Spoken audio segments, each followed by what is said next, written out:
Bueno, vamos a formalizar, darte la bienvenida acá al taller de Proyecto Arquitectónico 2 de la UNSAM, Universidad Nacional de San Martín. Yo algo te conté por audios que estamos haciendo, pero quizás si después da el tiempo te podemos como contar, mostrar, no sé si algún alumno está con ganas de mostrar laburos y si eso, si da el tiempo, contarte un poco Perfecto, genial. mostrarte el trabajo, las transformaciones, las deformaciones que estamos haciendo de tu proyecto, de, de la cabinita, eh, del camarote, Ah, ya. que lo estamos usando ahí medio de caso de estudio, que algo te comenté. Ah, chévere. Sí, justo voy a hablarles un poquito también de ese proyecto. Bueno, les traigo como un cajón de cositas, referencias, cosas que me interesan y poco a poco ir decantando, digamos, en piecitas que se han hecho, ¿no? O procesos que estoy también trabajando. Me encanta, Ajá. buenísimo, buenísimo. Yo estaba pensando, porque nosotros no somos muy formales, que digamos, no muy protocolares. eh, bueno, cómo presentarte medio en el taller sin caer en esa cosa medio academicista, ¿viste? De toda la vida. Claro. Y encontré, chusmeando en una especie de blogspot de WordPress que tenés, que pusiste Un completo.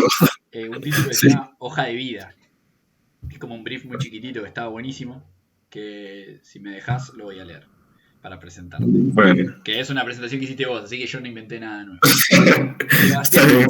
Sebastián Calero Larrea, nacido en Quito en 1977, es arquitecto titulado de la Pontificia Universidad Católica del Ecuador y máster en proyecto arquitectónico avanzado por la Escuela Politécnica de Madrid. Vincula la práctica profesional independiente con la enseñanza académica universitaria, la exploración gráfica y la fotografía urbana y rural. Punto. Esa es Sí, su hoja de básicamente vida, que es es buenísimo. eso, sí, sí. De hecho, algún rato me encantaría compartir lo que hacemos en las clases, los procesos que tenemos. Ha habido mucha exploración también con los estudiantes, los resultados han sido cosas muy lindas.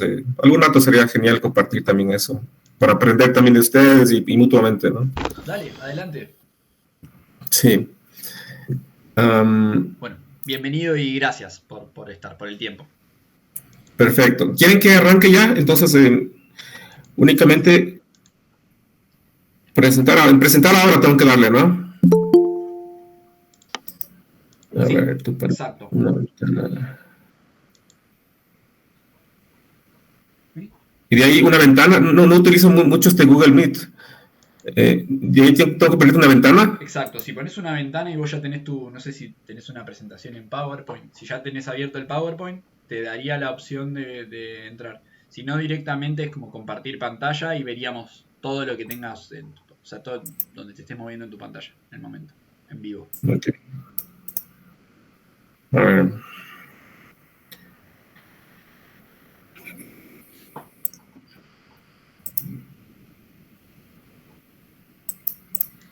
Ay, joder.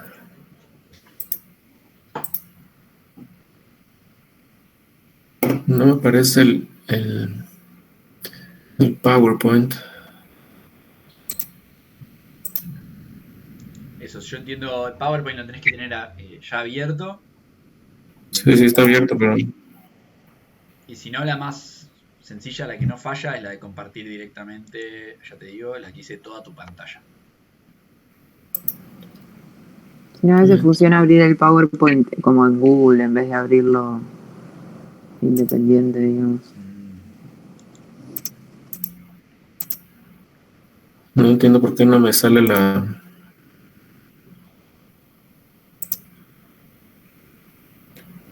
Opciones.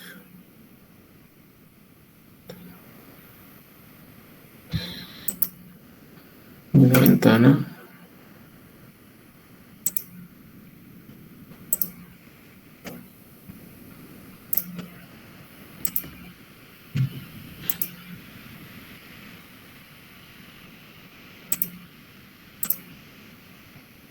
Esto no lo logro. Disculpen, pero no. No, no pasa nada. No sé, se me ocurre si es un PowerPoint y ya lo tenés. Le tengo abierto el PowerPoint, pero no me sale el rato que quiero compartirlo, no me sale en su pantalla. No, pienso, si no es muy pesado, que me lo pases por WhatsApp y lo comparto yo. Digo, como alternativa. Ya, ahora déjame hacerle PDF que pasó. También podés probar eso, si lo sacás en PDF, abrirlo como en Acrobat y ver si puedes compartir esa pantalla. Ya. A ver, aquí en escritorio. Vamos ahí. Estoy grabando como PDF nada más. Bien. Che, Seba, ¿y qué plataforma suelen usar para...? Acá usamos mucho el Zoom. Bien. Como, bueno, en este tiempo de pandemia que fue súper, súper raro, ¿no? Ujú. Vos das clase en la Pontificia, ahí en la Católica. Sí, estoy metido en la Católica. Y bueno, los 2 años tuvimos de pandemia, tuvimos de todo Zoom. Creo que todos estuvimos en Sí. esa movida. Ya me salió. Entonces ahí les comparto, ya. Dale. Esto es como un revival de esos 2 años, ¿no? Sí, te juro. Ha sido como volver a lo que teníamos antes. ¿Ahí les apareció ahí? Sí, perfecto. Ya. Bueno, entonces voy a ir hablando ahí. Si me quieren interrumpir, pues no pasa nada. Uy, ¿qué pasó? Ya. Bueno, arranco entonces. Bueno, yo le he puesto el nombre de Atlas Visual a esta charla que les quería contar. Básicamente, como les comenté, es una recopilación de algunas cosas que me interesan, que he ido encontrando y poco a poco que me van ayudando como que a formular ciertas ideas, conceptos, experimentos, ¿no? Bueno, arrancaría con esta frase de Anton Chekhov, digamos, tiene un cuaderno de notas que es muy lindo, en el cual va anotando todo lo que se le viene a la cabeza en ese rato, ¿no? Entonces, me encantaba esta parte que dice que lo ha visto todo, pero no obstante, no sé cómo lo ha visto. O sea, lo importante es cómo él lo interpreta y cómo lo, digamos, cómo lo representa o cómo le da un cierto significado, ¿no? Pues creo que sí es importante el tema de la observación, el momento del proyectar, digamos, cómo estamos enfrentados a ratos a la pantalla, o cómo tenemos el dispositivo también para los dispositivos para ver, o cómo nos portamos un poco más voyeristas con el tema de lo que tenemos al alcance, ¿no? Por ejemplo, en la última foto de No Amarás, de Kieslowski, digamos, cómo Tomek se da el tiempo de sentarse a observar a la persona que está enamorado todos los días como una rutina, ¿no? Entonces yo creo que sí es importante el tema de encontrar esos mecanismos de observación y pues también cómo catalogamos a veces, cómo clasificamos, ¿no? Eso es lo que también les hablo mucho a los estudiantes. O como poner simplemente una cámara en una ventana y comenzar a registrar y darte cuenta de lo que pasa en la realidad, ¿no? Entonces muchas veces creo que no nos damos cuenta de lo que pasa. Hay mucha como información camuflada, clandestina, entonces creo que es importante el descifrar eso, ¿no? O como Vertillon, por ejemplo, forense, se comienza a generar como unos mecanismos para comenzar a registrar la escena de la muerte, ¿no? Digamos todo este escenario que pasa alrededor, se genera estos grandes trípodes y cómo pues comienza a retratar estos cuerpos sin vida, ¿no? Porque es importante el instrumento, digamos, para comenzar a registrar todo, ¿no? Y claro, esto nos lleva posiblemente a generar unas taxonomías increíbles de narices, de perfiles, mentones, caras, ¿no? Entonces, esto puede ser llevado claramente, digamos, a un nivel de arquitectura, de paisaje, de territorio, ¿no? Cómo nos damos tiempo para clasificar. Este tema de los escenarios también me parece increíble, digamos, como el paisaje también puede ser muy cambiante, digamos, puede ser un río, pero también en el invierno puede ser, digamos, una capa de hielo, y el árbol permanece, ¿no? Entonces, cómo observamos también este paisaje, cómo lo valoramos y cómo nos damos, o sea, tenemos que entender que al final es cambiante, ¿no? O sea, como que tiene muchas capas de cambio. Me llama mucho la atención lo que hace Robert Smithson también, digamos, de descubrir estas nuevas geografías, nuevos territorios, ¿no? Cuando a las afueras de New Jersey se genera como un atlas digamos, de cosas banales, ¿no? De situaciones muy banales que después comienzan a tener un gran significado, digamos, en su discurso. Lo que hace Friedlander, digamos, ya en sus últimos años como que tiene problemas de movilidad y lo que hace es un viaje en auto y comienza a retratar esta América, se recorre casi todos los estados de Norteamérica y todas las fotos son desde el auto, ¿no? O sea, digamos, porque ya no puede moverse, digamos, no puede caminar, entonces encuentra la manera para registrar, digamos, este paisaje de esta América como un poquito camuflada, ¿no? Takis Tloupas igual nos muestra, digamos, el tema de lo vernáculo, que es algo que me fascina, digamos, el entender un poco lo precario, los sistemas rudimentarios para generar sistemas, una pequeña escalera, un pequeño apoyo, un nudo, o cómo se genera, digamos, estas cubiertas únicamente con lo que tiene al alcance, ¿no? Porque me ha llevado como a descubrir muchas cosas, digamos, de esta fotografía como rural.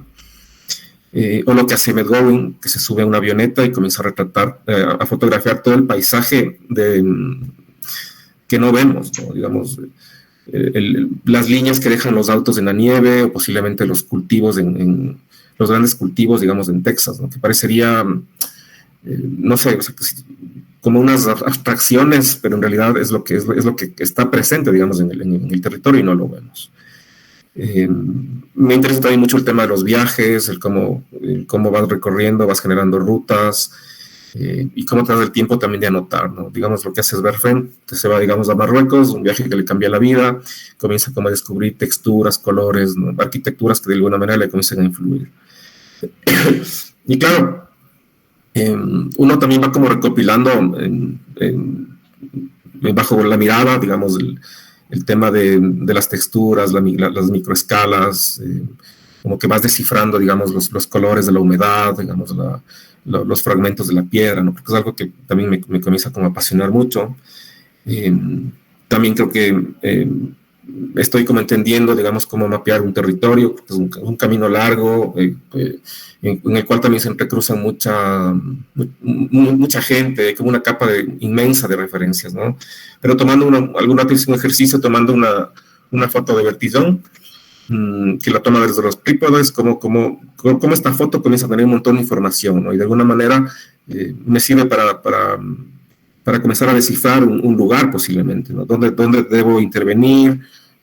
Las porosidades, las cavidades, la humedad, la vegetación. Entonces, como que darse el tiempo de mapear o de observar, de sistematizar la información que está presente o ausente, ¿no?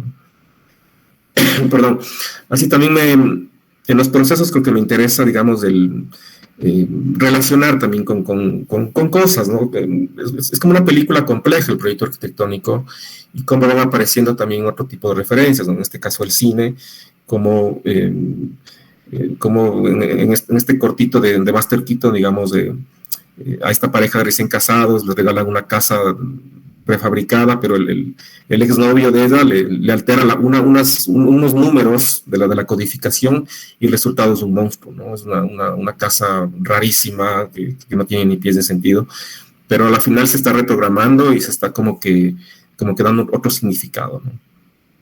El tema de los mundos también es algo que me interesa, digamos, en Stalker toda la película te mantiene en una tensión hasta llegar a la zona, digamos, está como topografías, esta penumbra, pero también como Alexander Dvorsky, digamos, nos muestra este baño, vivienda, es una como instalación en donde las cosas comienzan a relacionarse de otra manera, ¿no? Entonces, como que te da la posibilidad de pensar también la arquitectura, pensar la función también de otra manera, ¿no?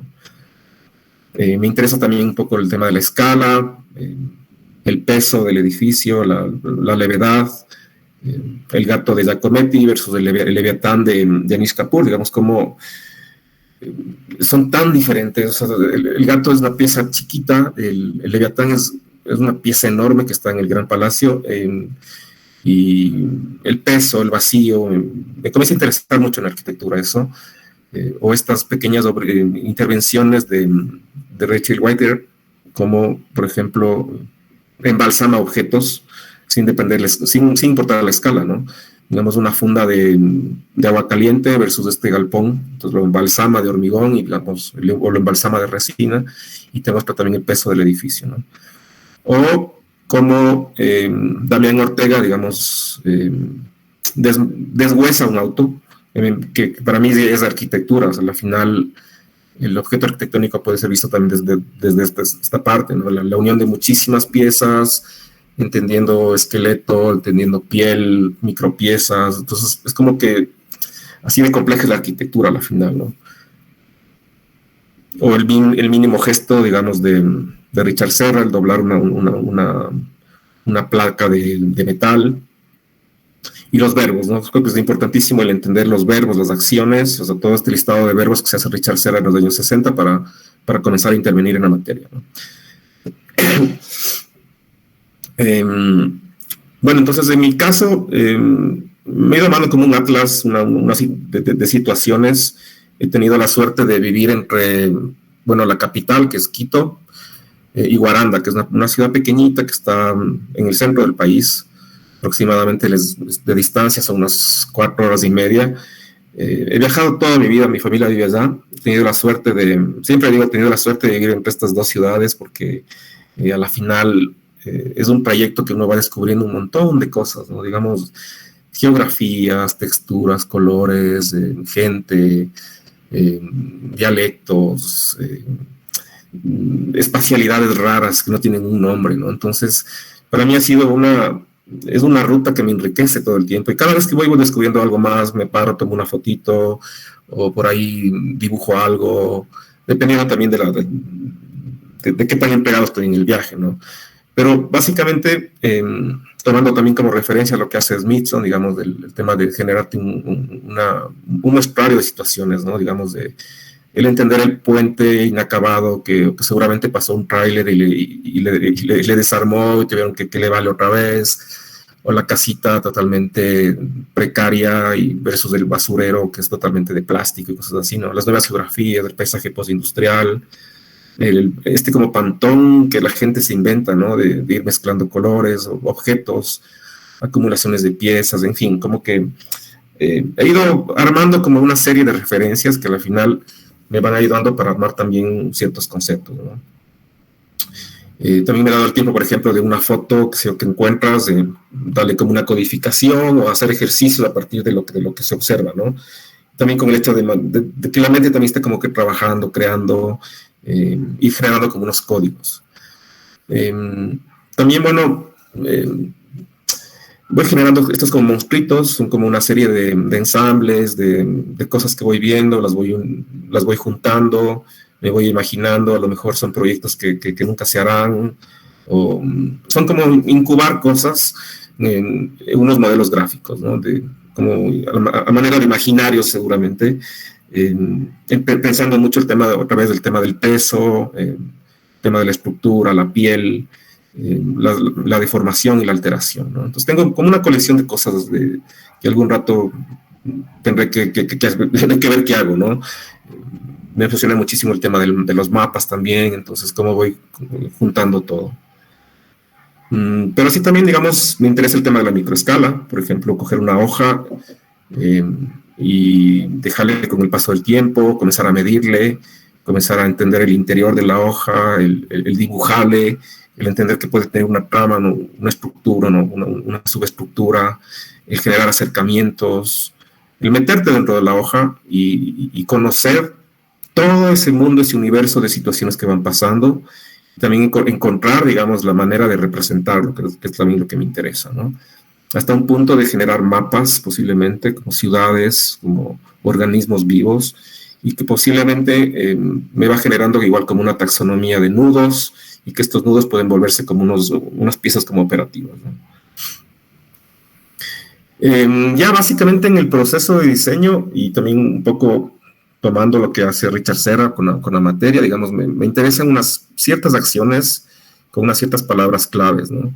Desde el tema de revelar unas obsesiones, hasta el tema de cómo manufacturar las piezas, de cómo se cose la arquitectura en el paisaje, cómo se estructura, cómo se cierra, cómo se organizan los espacios, el tratar siempre de reprogramar las necesidades, Y claro, a la final sistematizar todo esto con el objetivo de, digamos, generar unas reglas de juego, ¿no? O sea, una matriz que tenga una cierta coherencia, siempre trabajando obviamente de alguna manera con unos objetos operativos, con mapas, diagramas, que a la final atender al proyecto desde diferentes aristas, ¿no? En la escuela, me acuerdo, tuvimos una formación bastante solo de trabajar en planta, por ejemplo, en los primeros años, ¿no? Entonces me daba cuenta que no se le puede ver al proyecto solo desde la planta arquitectónica, ¿no? Entonces creo que hay que encontrar otras maneras de aproximarte entendiendo la complejidad del proyecto, ¿no? Entonces ahora creo que hay muchas herramientas, igual a los chicos de la facultad les incentivo a que al menos trabajemos desde desde tres aristas, ¿no? Digamos, un objeto muy operativo, entender que el proyecto también es como un diagrama muy flexible y claro, en su momento llegará a la planta arquitectónica, pero no, digamos, como que abrir más alternativas, ¿no? En su momento el proyecto puede ser esto, una especie de diagrama muy complejo donde se van agrupando situaciones, aparecen diferentes grosores de líneas que significan algo, simbolitos. Entonces como que poco a poco ir abstrayendo toda esta complejidad del proyecto hasta discernirlo, ¿no? Les voy a presentar una serie de ensayos, de cositas que se han hecho, estoy pensando, cosas inconclusas. A mí me fascina, digamos, este tema de estas carrocerías que se encuentran otra vez en el paisaje, que la gente no les da mucho valor a la final, pero para mí es como una pieza que me va abriendo en una serie de mundos, ¿no? La manufactura, el cómo se levanta del suelo, las diferentes pieles que tiene, porque al final es una piel metálica con una piel de madera, tiene un montón de tornillos, de piecitas metálicas que le va generando seguridad. Y versus esta cabina en el Educatorium de Culhas, ¿no?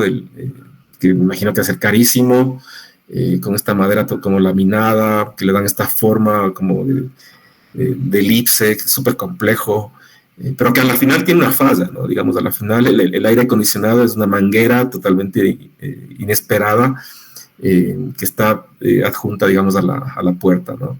Me llamaba la atención no sé, que por más perfecto que quiera ser, digamos, siempre va a haber un límite de imperfección, ¿no? Entonces, el trabajo del artesano, que es algo que lo comienzo también a valorar muchísimo.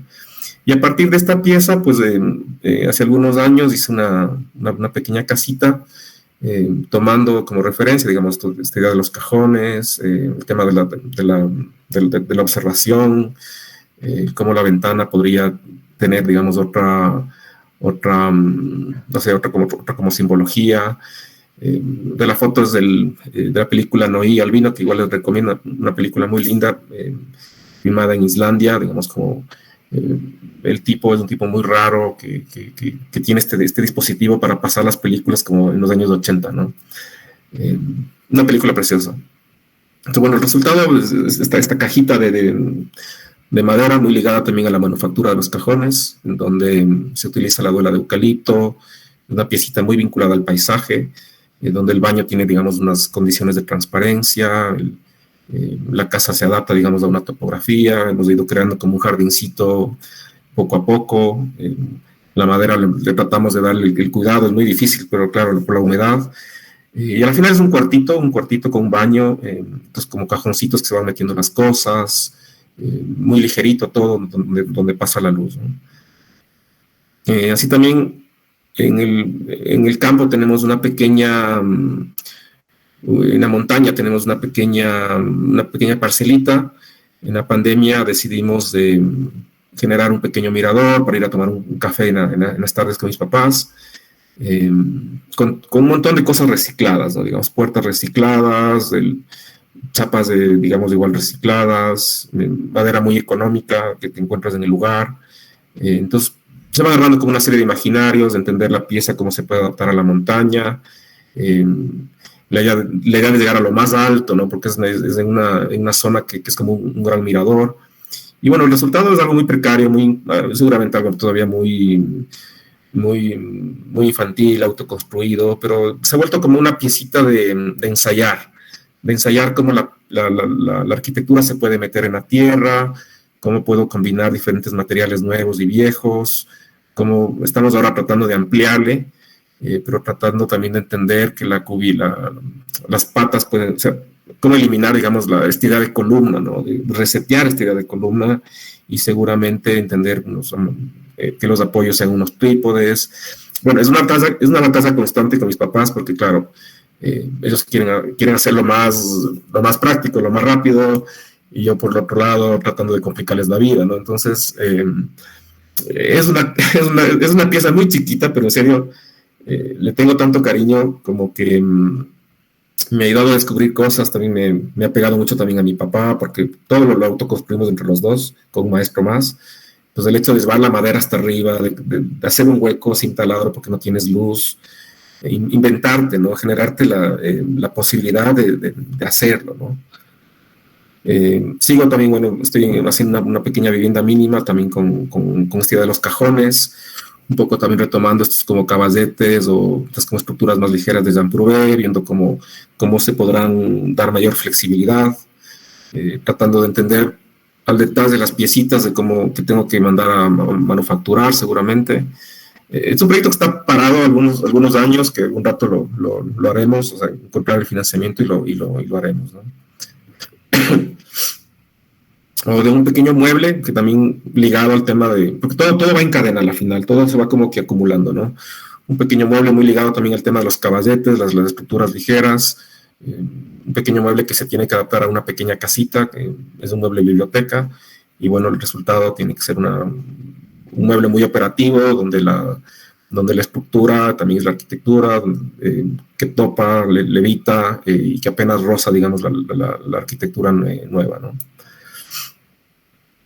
Bueno, insisto con este tema de lo no quiero topar el piso, un poco como el gato de Giacometti, ¿no? Digamos, como las patas del gato de Giacometti, que roce el piso, bueno, tratar de generar esta como vivienda muy como de la luna, ¿no? Que básicamente es como una nave espacial, como un zancudo, como un mosco que prácticamente no levita o topa el suelo, ¿no? Con todas las piezas como un poco sueltas, los servicios otra vez reprogramados, digamos, el baño separado de todo, unas pequeñas cabinitas para dormir, ¿no? Son como pequeños ensayos, ideas que les quería mostrar. Bueno, asimismo, este proyectito que es en Galápagos, por ejemplo, el que tuve la posibilidad de trabajar en una isla, donde los recursos son más limitados, donde una isla que básicamente tiene un solo cordón vial y que de alguna manera va como una gran arteria y que va distribuyendo, digamos, a las diferentes localidades, ¿no? Es un paisaje muy extraño, porque a pesar de que es calor, también en esta parte es una zona fría, una zona muy rocosa. Entonces lo que se me pedía era hacer un pequeño espacio de yoga rápido, de una manufactura violenta, rapidísima. Se ven comprometidos los clientes a un evento, entonces había que construirlo muy rápido, como que decisiones rapidísimas, toma de decisiones con los clientes en el lugar, básicamente. Entonces, es una zona, básicamente es una pieza, unas dos plataformas que se vinculan, pero que tienen que dialogar mucho con las rocas, ¿no? También se pedía que las tortugas puedan pasar por debajo del objeto arquitectónico. Tenía que ser construido con material local que se podía conseguir allá, en este caso el bambú. Y básicamente son una plataforma y, digamos, un velo muy, muy finito que cubre todo, ¿no? Entonces, bueno, el resultado de esto es un galponcito en caña, que trata de adaptarse, digamos, de alguna manera a la topografía. A la final terminamos haciendo estos dados un poco también por el tema del tiempo. Y bueno, es una pieza que también se va deformando, tiene una serie de pieles que hemos puesto por el tema de la lluvia también. Los clientes también, claro, comienzan a tomar ciertas decisiones, comienzan a poner unas ciertas reglas de juego para vestirle, digamos, al proyecto, ¿no? Actualmente estoy haciendo una restauración, digamos, de una casita campesina, es en Atandagua, justamente en la provincia de Bolívar, cerca de Guaranda, como les comenté. Es una casita que compró un amigo inglés, siempre como que he tenido el anhelo de trabajar en una ruina.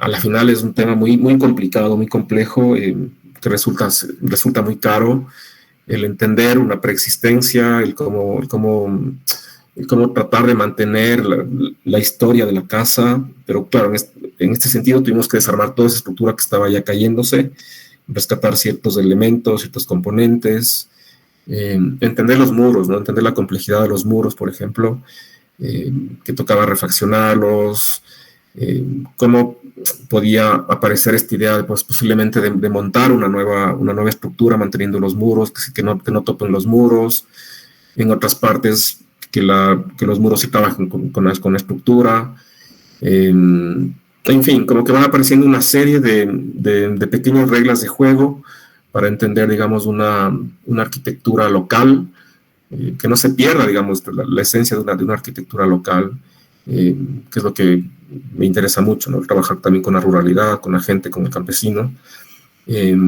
Más ideas, digamos, como básicamente el concepto es mantener la tierra, mantener los muros de tierra y montar, digamos, un esqueleto nuevo, ¿no? Bueno, estamos en proceso en esta casa, pero bueno, claro, y comienzan a aparecer ideas de cómo aumentar los muros, cómo coser los muros otra vez, cómo juntar lo nuevo con lo viejo, cómo entrelazar piezas. Y bueno, básicamente comienza a hacer esto, digamos, el desmontar toda la estructura vieja, comenzar a entender espacio por espacio. Bueno, básicamente son dos espacios, una cocina muy tradicional, como cocina de leña, a fuego, y básicamente un gran espacio adjunto. Lo que vamos a hacer es como un monstruo, básicamente es un monstruo, un híbrido, donde va a haber un coworking, va a ser un restaurante, una cocina, y en la planta alta, digamos, un pequeño espacio para dormir, ¿no? Actualmente está así. Estamos con el proyecto un poco parado, digamos que por las condiciones del clima, también un poco por la parte económica. Ha evolucionado un poco más, no es la última foto, hemos hecho como un deck también de madera en la parte del hueco de la cocina, pero bueno, básicamente es una pieza que se va deformando, que se va adaptando, digamos, a la irregularidad de la casa, porque la casa es súper irregular, digamos, ¿no? Ningún ángulo es recto, ¿no? Entonces la estructura de madera es como que, de alguna manera es lo que pone un poco de orden, ¿no? Con respecto a esto de la arquitectura, la ruralidad, la pérdida de identidad, digamos, aparece también el tema del camarote. El camarote está implantado en los años 70 era campo. Nosotros íbamos, yo vivía aquí en Quito cuando era pequeño, y de pequeños íbamos al campo, ¿no? Entonces era una propiedad que compró mi abuela por los años 70, que está en el valle, digamos, en el valle de los Chillos, que se llama, cerca de Lilaló. Y nosotros íbamos al campo. Literalmente había vacas, había maizales, había chocitas, como una arquitectura muy rural. Hace unos 20 años seguramente comienza como un desarrollo brutal en esta zona y comienzan a hacerse como una serie de arquitectura en serie totalmente agresiva, totalmente desproporcionada para el paisaje, ¿no? Entonces, este proyecto nace como no sé si una crítica, pero como una remembranza de cómo era en el pasado, ¿no? Entonces, entender una pieza un poco más amigable, que dialogue un poco con la naturaleza, que dialogue con los vecinos, que sea muy transparente. En las fotitos de abajo, por ejemplo, es mi familia, como cuando íbamos a ese campo que les digo, ¿no? Había una pequeña casita que era donde nosotros llegábamos, está mi mami, estoy yo de pequeño, mis primos. Entonces, era literal ir a un fin de semana al campo, ¿no? Ahora es ciudad. Es terrible cómo ha crecido la ciudad. Aparecen algunas referencias en esta casa, por ejemplo, estos grabados de Piranesi, cómo los espacios se van intercomunicando, el tema de las escaleras, el tema de estos como subniveles que van apareciendo, lo que está arriba, lo que está abajo.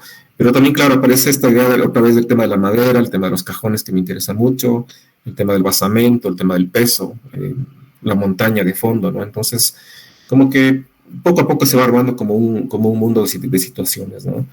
estos imaginarios que me gusta hacer antes o después de la obra, como ilustraciones para entender igual lo que estoy buscando. En el fondo es un proyecto muy sencillo, digamos, son unas plataformas que se van entrelazando.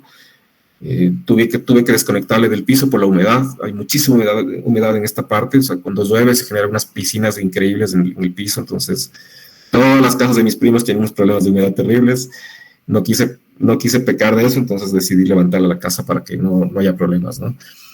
Son 2 plataformas de hormigón, donde básicamente están los puntos húmedos y la zona de la cocina, el área social, y pues el resto son unas cajas de madera donde se van generando, digamos, los espacios más privados. Es una casa también inacabada porque inicialmente fue hecha para una sola persona, entonces solo hay un dormitorio que en su momento era como el que tenía la privacidad absoluta. Y los otros dos dormitorios, la otra parte del área privada, digamos, era una zona que tenía que terminarse con el tiempo. Si bien es cierto, él tiene un hijo, entonces un hijo que lo visita cada fin de semana posiblemente, entonces no requería como que sea una casa totalmente acabada, ¿no? Después del tiempo mi primo se casa, ya tienen ahora otra bebé, bueno, está la esposa, entonces bueno, la casa ha cambiado muchísimo. No tengo fotos actuales de cómo estará la casa, pero ya con un bebé y con otra persona obviamente es otra situación, ¿no? Siempre esta idea de subir a lo más alto, relacionarse con la montaña, relacionarse con la vegetación, generar estas como topografías, porque es un predio muy chiquitito y la casa es como muy compacta, pero al interior es como que aparece una serie de topografías que se vuelve la casa muy, muy dinámica, ¿no? Pequeños dibujos para entender un poco la materialidad, cómo el ladrillo se combina con esta como cáscara de madera y de chapa metálica, el tema de entender también el agua, o sea, como por un lado la humedad, pero por otro lado también el tema de las lluvias. No sé, es un poco más abrigado que Quito, pero llueve bastante en épocas de invierno, ¿no? Entonces se vuelve una pesadilla el cuidar la pieza arquitectónica, ¿no? Entonces hay objetos, o sea, hay detalles que tuvieron que hacerse más adelante. Por ejemplo, está como contracubierta pequeñita para que no se moje, digamos, toda la fachada de madera. Y claro, aquí podemos ver todo lo que decía de estas como geografías que se van generando al interior, ¿no? Esta como mezcla entre madera y hormigón. Este es un predio familiar, como les dije, básicamente es 1 hectárea seguramente, donde todos mis primos tienen como unas parcelitas pequeñitas y viven ahí. No tienen, bueno, los cerramientos son verdes, son como que todo muy, muy fluido, digamos, puedes entrar a cualquier casa, ¿no? Digamos, como gran objetivo familiar. Y claro, creo que el gran reto de este proyecto también fue el respetar la vegetación existente. O sea, no boté un árbol, tuve que ir como moviendo la casa para centímetros para que no se topen los árboles. Y claro, esta relación con la vegetación es muy linda en la casa, ¿no? Esta idea a través del metal muy, muy, muy, muy precario de los cajones de madera, o sea, como que en su momento me pareció como una gran alternativa. Ahora está muy diferente esta casa, o sea, les comento, está todo muy verde, está camuflada básicamente en la vegetación. Donde estoy parado también tuvimos que cerrarle para generar, digamos, otro subespacio para el interior. Esta es una foto del área social, el tratar de que sea lo más transparente posible la casita, sistemas corredizos que sean como muy democráticos, ¿no? Que el tema del abrir y el tema del cerrar. En su momento pensar la escalera como una pieza aparte del sistema, ¿no? No podía ser una escalera pesada, entonces había que pensar una escalera muy livianita que se adapte, digamos, a la transparencia de la casa, ¿no? Y claro, algo que a mí me gusta cuando me meto en los proyectos es seguramente tener una matriz, como una idea clara del proyecto, pero en el camino yo voy alterando muchas cosas, ¿no? Entonces, por ejemplo, hay una rampa chiquitita que también era parte que era escalera a la final. Y me di cuenta que la escalera ahí hubiese quedado terrible, ¿no? Entonces, de alguna manera me generé una rampa un poco forzada para que sea mucho más fluido el tema del caminar, ¿no? Todo muy transparente, digamos, claro, como era para una sola persona, él me decía, oye, yo no quiero que me cierres los espacios, quiero todo abierto, ¿no? Entonces, claro, ahí es lo que surge esta idea del camarote, que todo está al alcance, digamos, todo está, todo cojo con la mano, cierro muy pocas cosas, entonces era una casa muy, muy desnuda, ¿no? Con un equipamiento muy básico. Entonces la planta alta, donde estaban los dormitorios, igual la escalera como que le pertenece, digamos, a un sistema, está como pasarela como un puente que me comunica con la rampa para caminar, estos como subespacios. Seguramente esto de aquí lo cerrarán algún rato, como con divisiones, ¿no? Pero creo que el gran reto fue el convencerle también al cliente de que muchas veces tenemos muchos espacios encerrados en las casas, y que te terminan siendo bodegas, terminan siendo espacios aislados, ¿no? Como que espacios totalmente deprimidos. Entonces eso es lo que yo trataba de convencerle, cómo hacer una casa mucho más abierta, que únicamente la delimites cuando la necesites, ¿no? Obviamente esta foto es antes de que se habite, ¿no? Por completo. Ahora está repleto de juguetes, una casa con vida, obviamente, ¿no? Estas pequeñas dobles alturas que creo que le hacen a la casa más grande, y se relacionan estos mundos que les decía, como en estas instalaciones de Brodsky, ¿no? El tema del metal crudo y claro, los grandes ventanales que van relacionando se relacionan con la entrada del sol, pero también con esta relación con la vegetación.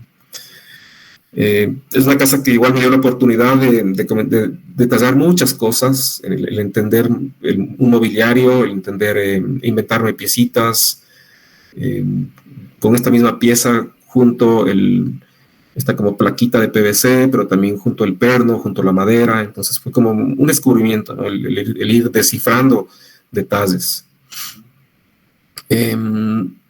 Bueno, me paso a la casa de los contenedores para finalizar.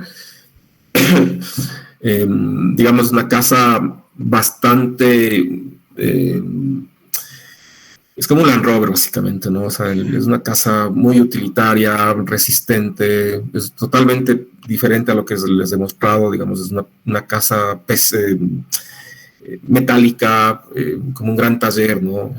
Y claro, las referencias están en el paisaje, digamos, estos grandes contenedores que están sueltos ahí en el paisaje, como unas piezas que no se destruyen, ¿no? Igual que un Land Rover, igual lo puedes desarmar, según la serie lo puedes transformar, pero es un carro que dura, o sea, es un carro que no desaparece, básicamente, ¿no? Es un carro que lo desarmas hasta la última pieza, ¿no? Esta casa fue así, es como una casa igual que podía desarmarse conceptualmente, ¿no? Esta casa la hice con mi amigo el Dani Moreno, y claro, aparece esta gran referencia del estudio de Andy Warhol, ¿no? Digamos, una casa igual que tenía que ser como una vivienda, galería, mecánica, ¿no? Un taller. Entonces, es algo así la casa a la final, ¿no? Digamos, un gran... Muy crudo, las instalaciones se ven, digamos, como que y se entrelazan, digamos, estas diferentes actividades, ¿no? O sea, por un lado era el vivir, por otro lado también era el que sea una casa galería, y por otro lado también que sea una casa taller mecánica, ¿no? Que el dueño era muy aficionado, digamos, a la mecánica. Un terreno que aparentemente no nos decía nada, recto, un poco como aburrido, no sé, como unos 2 árboles. En su momento dijimos, no, a ver, aquí hay información, otra vez un poco a lo forense, aquí hay información, comenzamos a mapear todo, nos dimos cuenta que, claro, había una ley pendiente, y esta ley pendiente fue la pauta para generar otra vez estas como pequeñas topografías, ¿no? Y claro, esto lo que nos conlleva también es entender como unas ciertas camas de hormigón sueltas en el paisaje, y cómo los contenedores tenían que trabajar directamente sobre estas camas, ¿no? Entonces el sistema es muy, digamos, es muy racional, digamos, hay unas camas de hormigón sobre las cuales se asientan los contenedores, sobre los contenedores se asienta un sistema de vigas, y ya, básicamente es eso. En su momento fue mucho más complejo, obviamente, fue un mundo muy complejo el construir esta casa. Nos demoramos casi un año, yo creo que en pensar el proyecto, otro año en ejecutarlo. Lindísimo, o sea, es una experiencia que yo jamás me voy a olvidar, la verdad, porque el cómo aparecen los sueños desde un inicio y cómo poco a poco se van volviendo realidad, ¿no? Si quitas un contenedor se cae la casa, así de sencillo. Entonces, porque las vigas están pensadas para que descansen estratégicamente sobre los contenedores. Bueno, este es el día del montaje, que una emoción, no lo creíamos con el Dani, cómo vamos a realizarlo, ¿no? Ahí pueden ver básicamente las camas, cómo los contenedores descansan sobre las camas y en ciertas partes se generan unos equilibrios. Y básicamente los contenedores son la estructura de toda esta gran capa de hormigón que viene encima, ¿no? Ahí está montando justamente la galería, que es el contenedor más alto. Van apareciendo leyes, digamos, todo lo que sobra, aparte de los contenedores, pues es una piel de vidrio. El contenedor también decidimos sacarle la pintura para generar como esta idea de más rural, posiblemente, como la foto inicial, como que se pierde un poquito en el paisaje. Al interior fue una batalla, queríamos hacer lo mismo, pero bueno, decidimos dejarle un color blanco muy sanitario, como muy neutral, ¿no? Son acuerdos que se van llegando con los clientes. Claro, también aparece digamos, una capa de madera, como pueden ver en esta parte de aquí, en esta fachada, digamos, que es lo que va guiando, digamos, la circulación, que va atando, digamos, lo público y, digamos, lo privado, ¿no? Viendo esta fachada así, digamos, como que se cumplían ciertos objetivos de que la casa de alguna manera se camufle un poco en este contexto que es también un poco rural, porque esto de aquí está en otro valle que se llama el valle de Tumbaco, digamos, al otro lado del valle de los Chillos, del Camarote. Entonces como que se comienza a generar un sistema también, ¿no? Digamos, el contenedor ya te da una fachada, no tienes que pensar básicamente en las fachadas del proyecto porque ya te da básicamente el sistema, ¿no? Y esta es la imagen que un poco me recuerda a lo de Warhol, digamos, digamos un espacio muy mixto, digamos, el contenedor tratamos también de no intervenir mucho los contenedores, pues sabemos que era muy costoso el reforzamiento. En este caso rompimos esa regla porque, digamos, la cocina es donde más intervino, pero tuvimos que reforzar. Bueno, esta escalera no es la escalera que se pensó en el proyecto, fue algo que lo puso el cliente al final. Y claro, pero esta materialidad como muy rústica, muy cruda, que es lo que nos interesaba, estas vigas con este sistema de cableados para dar para que trabajen más también. Y es una casa, claro, que ahora es una casa estudio, es un híbrido, ¿no? Porque la hija estudia música, hacen conciertos también ahí, y como les decía, es un tipo aficionado al arte, colecciona arte, aficionado a los carros, a las motos, entonces es una casa muy híbrida, ¿no? Interiormente, digamos, el tema de los baños también era muy peculiar, cómo generar, digamos, un pequeño paisaje al interior de un contenedor, el ingeniarse, el cómo ver el cielo, cómo la vegetación brota de la tierra y se mete básicamente a este pequeño patio del baño, cómo generar estos mecanismos para esconder a lo mejor un jacuzzi en el piso, y cómo reforzar también el contenedor. Estas placas metálicas que ustedes ven en la foto de la izquierda, en las paredes, por ejemplo, son los refuerzos donde se están apoyando las vigas arriba, ¿no? Entonces, sí fue un proyecto bastante complejo, de muchísimo aprendizaje, como que hay un antes y un después de este proyecto, ¿no? Y bueno, únicamente para terminar, les dejaría como una gran pregunta, digamos, de cuál es el mundo de cada uno. O sea, como que tienen que ir construyendo este mundo, creo. Tienen que ir generando capas de mucha información, de referencias, de viajes, de gente que se van topando, ¿no? Creo que es importante ir generándose este mundo, como gran atlas de cosas, de colecciones, y no únicamente terminar la carrera, ya como mensaje a los estudiantes, ¿no? Como soldados, o como soldados, todos iguales, ¿no? Sino que creo que tienen que ir de alguna manera ir descifrando una línea, un cierto interés, ir armando ya una gran película compleja, ¿no? Y me gusta esta foto de Dayan Herbaz, digamos, de cómo el gigante judío con los papás porque ella al final descubrió su mundo de la gente rara, de los enanos del circo, de los siameses deformes, pero al final como que encontró una línea y básicamente pues se metió a fondo ahí, ¿no? Entonces me encanta cerrar un poco con la experiencia de Diane Herbaz, porque al final es el mundo que ella decidió, ¿no? Bueno, muchas gracias. Espero que les haya servido. Les tratamos de mostrar un poquito el mundo por donde me muevo. Hay muchas más cosas, por el tiempo creo que ya era prudente, digamos, de dejarlo ahí, ¿no? Voy a dejar de compartir.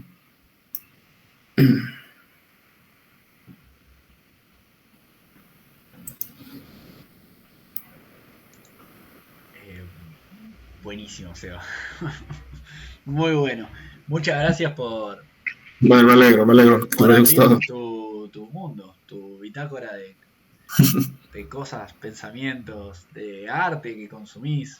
No, yo tengo una banda de preguntas, pero por ahí arranquemos con chiques, lo que quieran comentar, conversar. Sí, cualquier cosa, Dale. bienvenido, críticas, lo que sea, no se preocupen, no se detengan. Tiene que haber algo para conversar, claro. Va a haber.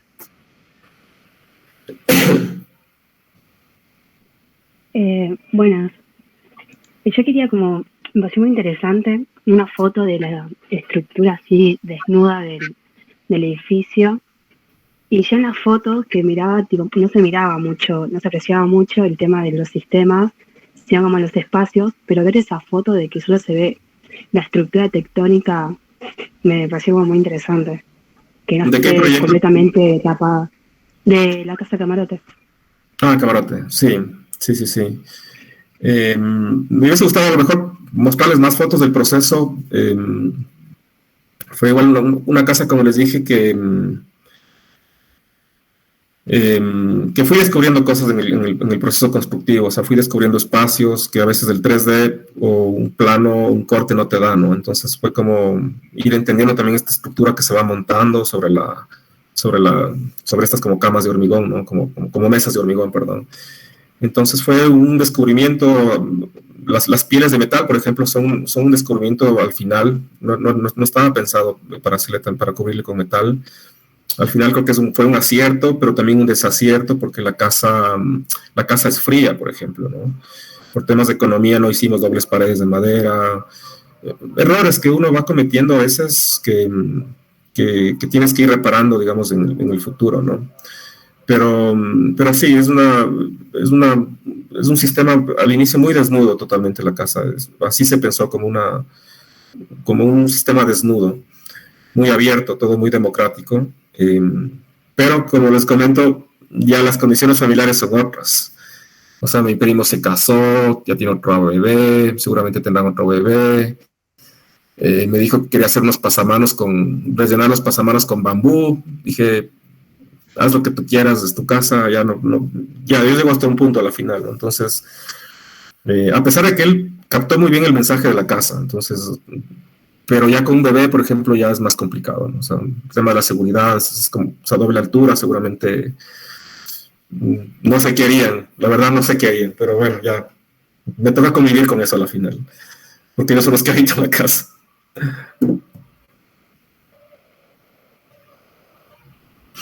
Una pregunta. No sé si escuché bien que dijiste que la casa era muy fría.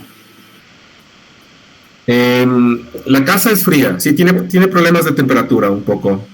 Ajá. Y a la hora de proyectarla, ¿se tienen en cuenta los factores climáticos de su entorno o es más un proyecto desde el punto de vista estético o estructural?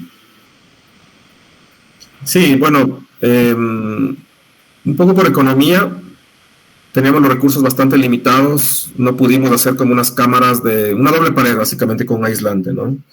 Es algo que posiblemente lo vamos a hacer el próximo año, en ciertas partes, sobre todo muy, muy puntuales, de generar como una doble capa con un aislante, ¿no? Son cosas que tienes que considerar, obviamente. El tema de la temperatura es súper importante. La casa de los contenedores también, digamos, tiene problemas de cambios de temperatura, porque fíjate, El contenedor puede ser muy caliente, pero también puede ser helado. Entonces, en este sentido, los contenedores no se habitan como tal, o sea, de una manera permanente. Los contenedores son los baños, son las bodegas, es la cocina. Entonces, lo que se habita es lo que queda, básicamente, ¿no? Pero también lo que queda es del vidrio. Entonces, el vidrio también te puede ser un poco traicionero con el tema del clima, ¿no? Entonces, sí, son cosas que hay que considerar muy bien. Yo creo que muchas veces el tema del asolamiento, de la orientación, el tema de la lluvia, por ejemplo, el cambio de temperatura, a veces como que los arquitectos no lo tomamos en cuenta, y al final creo que hay que partir con esos criterios, obviamente. Entonces sí recomendaría el entender muy bien el confort térmico, la relación, obviamente, sin perder esta relación interior-exterior, que es muy importante, ¿no? Pero sí hay que pensar, hay que recapacitar mucho con el tema de la temperatura. Esta casa, por ejemplo, que les mostré de Atandahua, en esta ruina,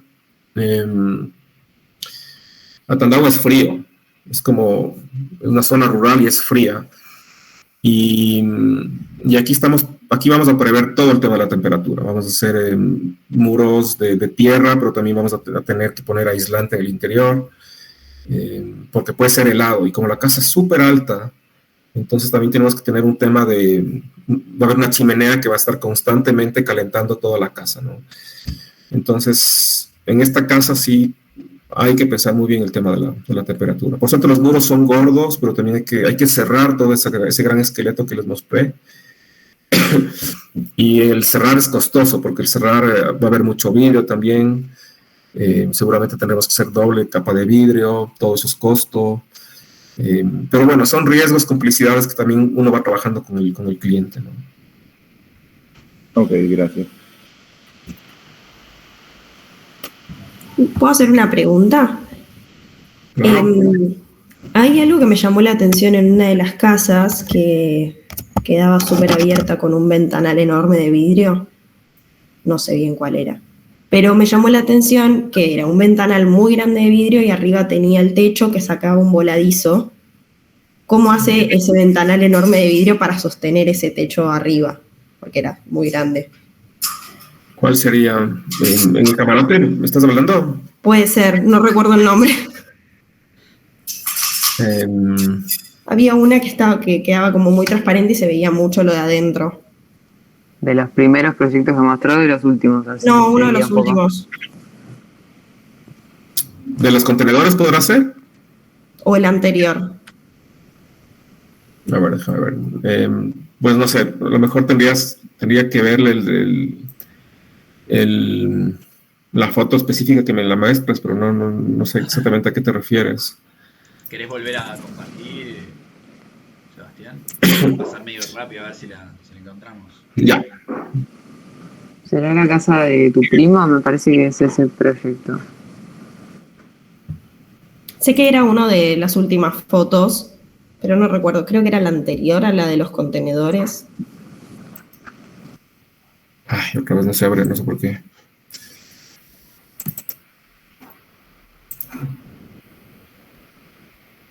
Bueno, otra vez no puedo compartirlo, no sé qué hice. Acordate abrirlo desde el PDF y no desde el PowerPoint.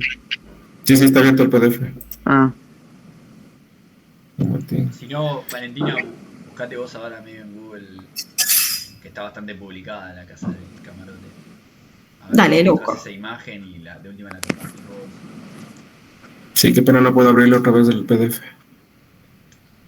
Es como el perro cuando tenés visitas que le pedís que haga su gracia. Sí, tal cual.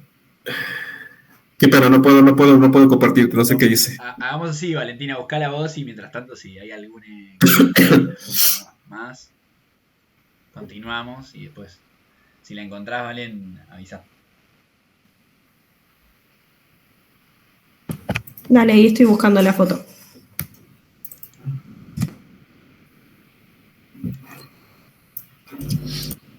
Yo tengo otra pregunta. Me quedé con lo de la hoja que mostraste al principio. ¿Con qué propósito analizar una hoja así? Bueno, A ver, ese ejercicio en realidad lo hicimos en Madrid. Era una materia que justamente hablaba de Matterscape, se llamaba la materia. Era como un pequeño seminario en el cual teníamos que entender, obviamente, la estructura y la subestructura de los objetos, ¿no? Entonces, en este caso, el planteamiento era analizar una hoja en el tiempo. Entonces, una hoja, analizarla por todo un módulo que prácticamente era 3 meses. Básicamente tampoco te daban muchas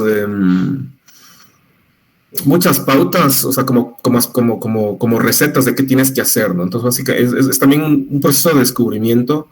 Si tienes una hoja, ¿qué haces con esa hoja con el tiempo? Entonces, era observarla, era medirla, era entender que tiene mucha información sobre todo, ¿no? O sea, tienes nudos, tienes estructuras principales, estructuras secundarias, con el tiempo aparecen cavidades. Entonces, es también como un proceso especulativo de ir como que generando y determinando información, ¿no? Entonces, en este caso, fíjate, el resultado final fue, a pesar de todos esos mapas que fui descubriendo, digamos, todas estas como texturas o cavidades, al final, pues, entendí me quedé con los nudos, por ejemplo, con los diferentes nudos que tienes en estas estructuras principales y secundarias, y estos nudos obviamente podían llevarse a otro nivel de abstracción hasta generar como objetos operativos, ¿no? O sea, parece un ejercicio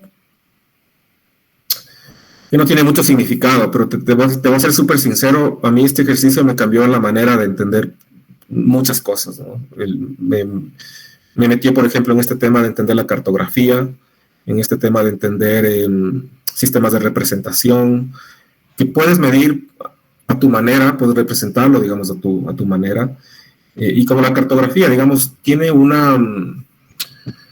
la cartografía básicamente es graficar el pensamiento, digamos, vinculado a un territorio, donde aparece la técnica, pero también aparece la fantasía. Entonces, yo creo que ese ejercicio de la hoja en realidad me cambió un poco la vida. Y siempre lo muestro porque para mí es muy importante el tiempo que le dediqué y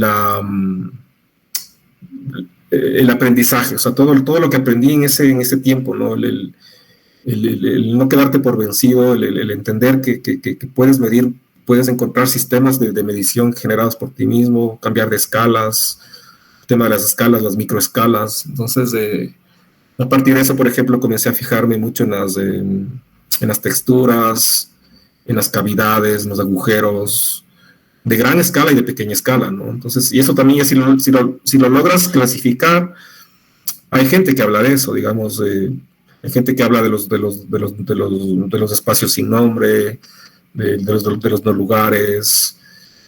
Hay una serie de clasificaciones vinculadas a estas espacialidades. Entonces, es como un mundo que se va abriendo. Son puertas que se van abriendo, definitivamente. Ok, muchas gracias.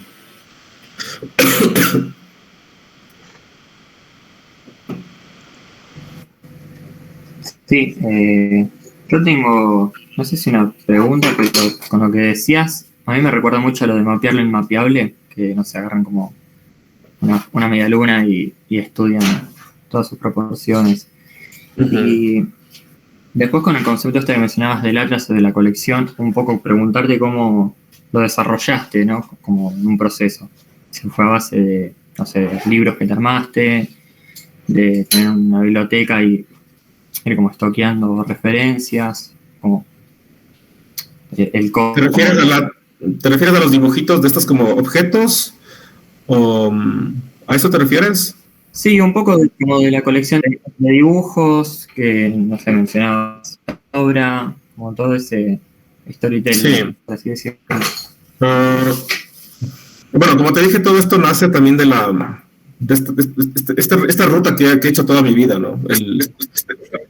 El llegar a la casa de mis papás y pasarte por la Panamericana Sur, la E35, se llama esta ruta, donde vas pasando por un montón de pueblitos chiquitos, asentamientos, y a veces yo creo que viajamos sin observar, o sea, viajas de una manera súper automática, pero no estás viendo, no sé. Entonces, como que yo me he dado el tiempo de viajar, pero ir observando, ¿no? Entonces, y mi obsesión en este tema de las colecciones, de generar atlas, como por eso le puse el nombre de Atlas Visual justamente en la charla, pero también tengo mis referencias, obviamente, ¿no? Digamos, por eso puse a Robert Smithson. No estoy descubriendo nada al final. Y Robert Smithson tiene, por ejemplo, una serie de fotografías del Hotel Palenque también, que son súper lindas, hasta que se buscan eso. El Hotel Palenque también es digamos, es un hotel en ruinas en la península de Yucatán. Y también les muestra a los alumnos, y al inicio nadie le pone atención. Y después de estas fotografías, él comienza a sacar una serie de enseñanzas brutales, ¿no? El tema de estos paisajes como que no tienen ningún valor, el tema de la entropía y todo eso. Pero entonces, sí, tomo referencia a lo que hace Smithson, digamos, igual lo que se va, digamos, a las afueras de New Jersey y descubre estas tuberías, estos paisajes que básicamente no tienen ninguna validación, ¿no?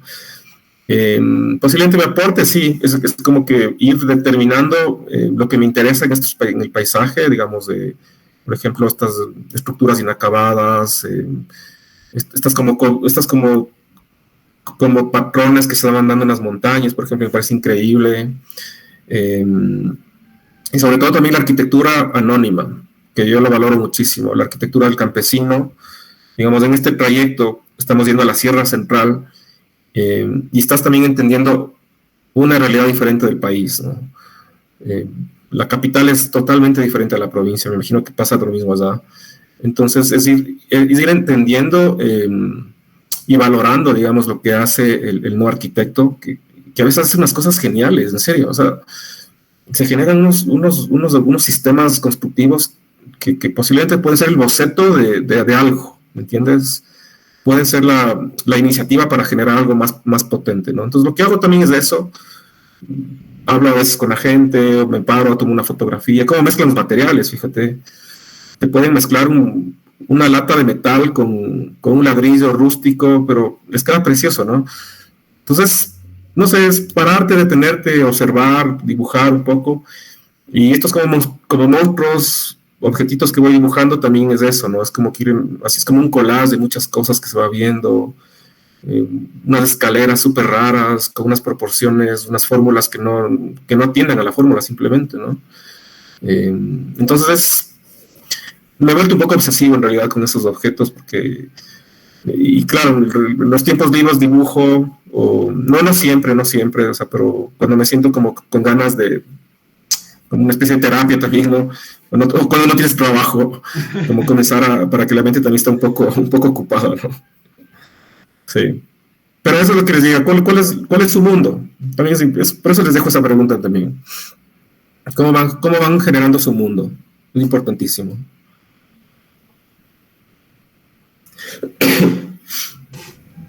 Muy claro, gracias.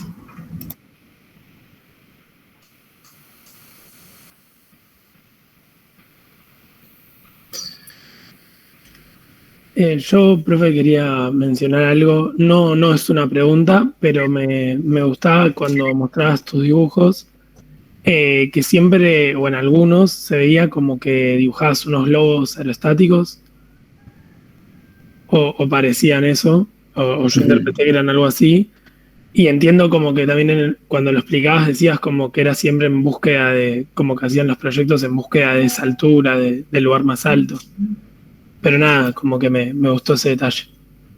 Sí, ahora en la facultad nuestra se ha puesto de moda, pero un poco, paréntesis, se están haciendo unas ilustraciones y se están usando mucho los globos y los zeppelines. Entonces, ya estamos como criticando mucho ahora eso. Pero sí, a mí me gusta ese objeto. O sea, en realidad me parece precioso el tema del zeppelin, el globo, como un instrumento para llegar al aire, ¿no? Eso me parece lindísimo. Muy, muy lindo, me parece ese. Sí, a lo mejor son como generarte imaginarios, a lo mejor. Hablar con la representación. Me interesa el tema de la representación mucho, el cómo. Y eso es algo también que a los alumnos les trato de transmitir, cómo cómo cada uno muestra su proceso, su colección de cosas, todo cómo se pensó el proyecto. Muchas veces el resultado no es bueno, pero el proceso es muy interesante, ¿no? Entonces, es así, o sea, cómo cada uno va armándose, va organizando sus ideas, básicamente, y cuáles son los instrumentos para organizar esas ideas, ¿no? Pues el dibujo, pues las maquetas, estos como objetos más abstractos.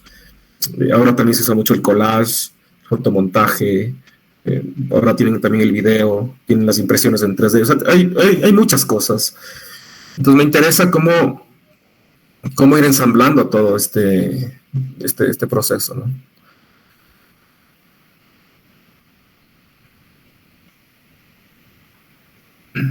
Gracias. Sebastián, yo tenía una serie de comentarios respecto a lo que mostraste, pero creo que me interesa un poco más, quizás por estar de este lado del mostrador, estar como profe y no como alumno.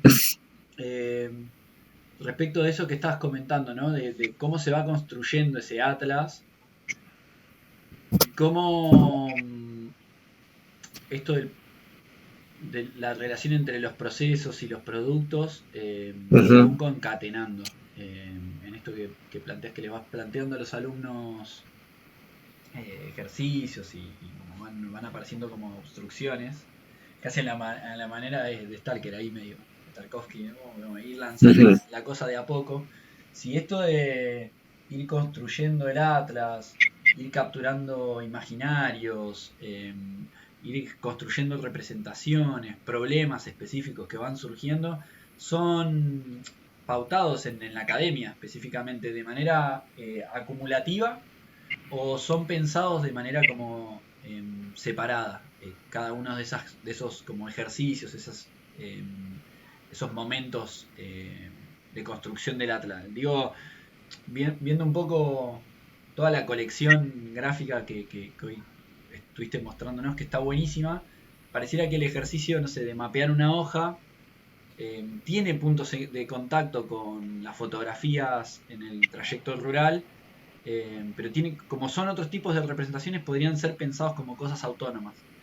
Entonces mi pregunta es si en términos como de la cursada con los alumnos, la aparición de diferentes registros o de la construcción de ese atlas es acumulativo, trabajando sobre las informaciones previas, o son momentos aislados, separados, que en un momento se vuelcan casi a un álbum, a una colección en la cual deviene el proyecto. No sé si es claro. Bueno, en las clases lo que trato de hacer es que sea algo acumulativo, como que se vayan, porque también los proyectos creo que son bastante orgánicos, entonces, y también dependiendo obviamente de la visión de cada estudiante, ¿no? O sea, la capacidad de abstracción de cada uno. Pero al final creo que termina siendo bastante acumulativo, pero también son como, se van concadenando, como tú decías, con a manera de raíz con otras cosas, ¿no? Entonces, básicamente es lo que hacemos en el taller, es como que tratar de registrar todo el proceso, pero todas las cosas tienen coherencia entre sí, ¿no? Es como que a la final estás construyendo como un sistema, desde el entendimiento del paisaje hasta, digamos, a la propuesta arquitectónica como tal, ¿no? Entonces vas acumulando una serie de información que sí se comienza como que a relacionar entre sí, obviamente, o sea, sin duda. Y con respecto también a lo que decías de la sí, de la hoja, de alguna manera le incluyo, claro, en el atlas, porque a la final es parte de eso, porque en el atlas yo hablo, ponte, de temas de escalas, de microescalas, de espacialidades, cómo la fotografía puedes también darle como una codificación, o esa fotografía te puede o sea, como que puedes decodificar información o diagramas, a la final es lo mismo, a la final es parte del mismo atlas, ¿no? Sí, quizás yo medio que te hice un collage en realidad de producciones que son distintas, porque en un punto trato de entenderte a vos, ¿no? En realidad de entender cuáles son todos tus mecanismos de registro, de codificación en esta construcción de tu mundo, que no deja de ser un único mundo, es decir, esa ensalada de cosas, en un punto tienen cosas en común y forman parte probablemente de esa, decíamos, como de esa concatenación, de esa cosa que se va como acumulando. Primero quizás aparece algún código y eso despierta novedad, abre puertas, dijiste vos. Sí, claro. Permite que vengan otras nuevas formas de registrar, nuevos modos de ver. El ejercicio de la hoja te vuela la cabeza, te hace conocer gentes, conocer a esa gente te permite, no sé, llegar a disciplinas que no son necesariamente la arquitectura. A mí me sorprendió la relación constante con el cine, además de con otras artes, ¿no? Pero me llamó la atención el uso de fragmentos del cine, de diferentes, como si para diferentes situaciones lo usás mucho, claramente está presente en vos. Parece que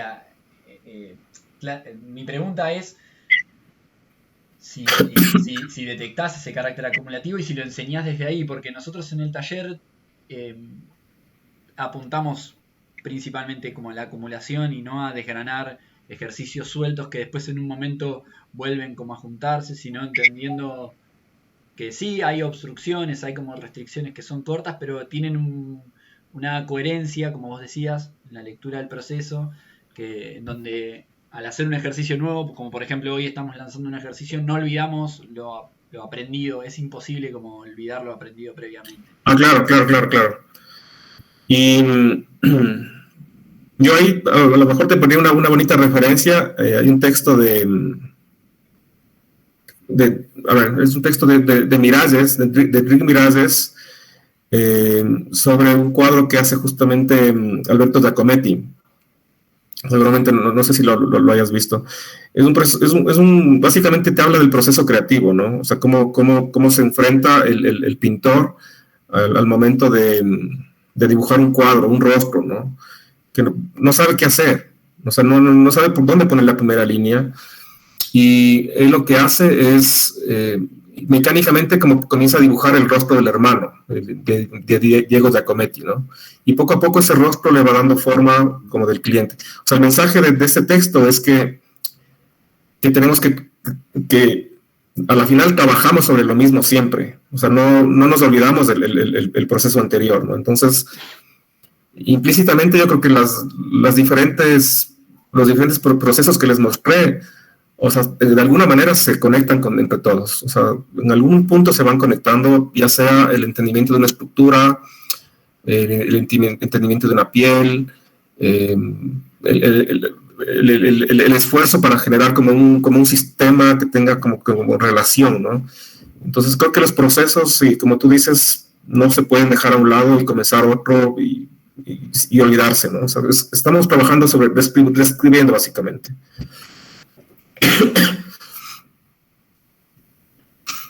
Buenísimo. Javier, tenías ahí la manito levantada. Sí, no, bueno, no quiero caer en redundar sobre lo mismo, pero yo, por ejemplo, vengo del mundo del arte y a mí me hizo acordar mucho el ejercicio de la hoja que nos mostró a una obra que existe de Paul Klee, que él lo que hace básicamente es analizar las direcciones que tiene una hoja y hace una composición, termina utilizando como la estructura, que si bien es una estructura 2D, una estructura visual, utiliza, digamos, todo este sistema para hacer la composición de una obra, buscando justamente diferentes sectores y espacialidades y demás, si bien es un caso plano. Quería preguntarle si, por ejemplo, igual ya me como que la respondió a la pregunta con lo que recién estaba diciendo, o sea, con esto de los sistemas y demás, pero si, por ejemplo, ejercicios así pueden ser como el puntapié para pensar formas que sean tridimensionales y a su vez que vienen como con esta información biomorfa, o sea, de lo orgánico.